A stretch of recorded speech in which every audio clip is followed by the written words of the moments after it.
Hi, I'm Loly, mum to a delightfully dyslexic son and a unique daughter, a teacher and a neurodiversity advocate.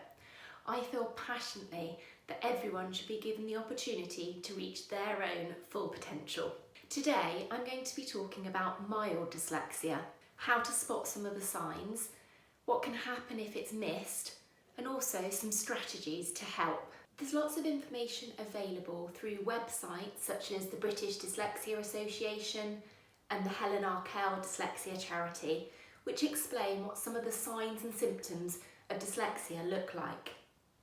When we're thinking about mild dyslexia, a lot of the signs will be the same, but just may not be quite so obvious. This means sometimes they can be missed. The clearest way to think about it is if there's a child who isn't reaching what you feel is their potential, maybe their oral language and their written output doesn't match, or they appear to be becoming frustrated, then consider dyslexia.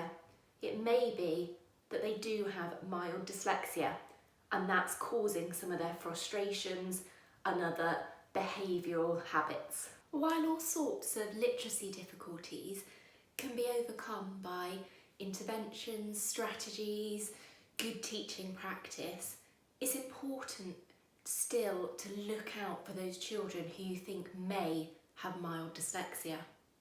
It can begin to have an effect on their self-esteem, their confidence, their behaviour, and all of this can be avoided through careful observation, emotional support, and good communication between schools and parents. The same type of issues and difficulties can occur in adults with mild dyslexia, and often the emotions and the behaviour may be more deep set through years of feeling frustrated, feeling they're not achieving what they should be, knowing that there's something blocking their abilities, but not quite sure what it is. Let's help adults and children with mild dyslexia to reach their full potential. I'm going to share 7 strategies and accommodations for you to consider for adults and children. Number 1, ensure access to a computer or tablet in the classroom, in the workplace, and at home. There's so much technology now that can assist adults and children with dyslexia. Please use it. Number 2, revisit and review the basics of English phonics. You're never too old to look back at the basics and build up from there. Following a programme that helps you to build up the basic phonics and move on can be very beneficial. The Orton-Gillingham approach is a resource that is highly structured and can really help with this. Other programmes such as Touch Type Read and Spell use the Orton-Gillingham approach. Number 3, memorise key sight words.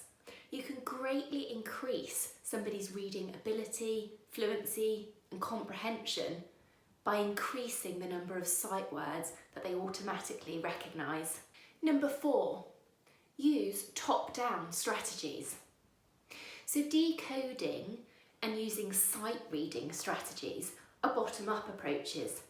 There's extra information that you can encourage readers to use that are called top-down strategies.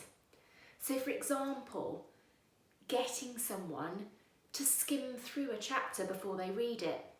Look out for keywords, look out for titles, look at the pictures if relevant. This can all add inference and help with understanding, reading and comprehension. Number 5, make use of mnemonic devices for spelling. So for example, if someone is trying to remember how to spell Wednesday, get them to draw or imagine a bride getting ready to get married. So it is Wednesday. Number 6, learn how to touch type. I can't stress enough through personal experience in my own family and through teaching how much I've seen that touch typing can really help people with dyslexia. Not only does it give a skill that is lifelong, can be used at school, at home and at work, but it increases confidence. And something like touch type, read and spell will also greatly help with reading and spelling skills. Number 7, use a multi-sensory approach to any learning. Dyslexics typically do well by using this multi-sensory approach where they can see things, hear things, touch them, even smell can help. So when learning spellings or practicing keywords, think about different ways to do that. Maybe get a bowl of sand and write out letters. Possibly use something like a magic wand, or even I've done this in schools with the foam javelins. Write out words and letters in the air. Using a multi-sensory approach can add to fun, foundation and consolidation of learning. Thank you for watching this video.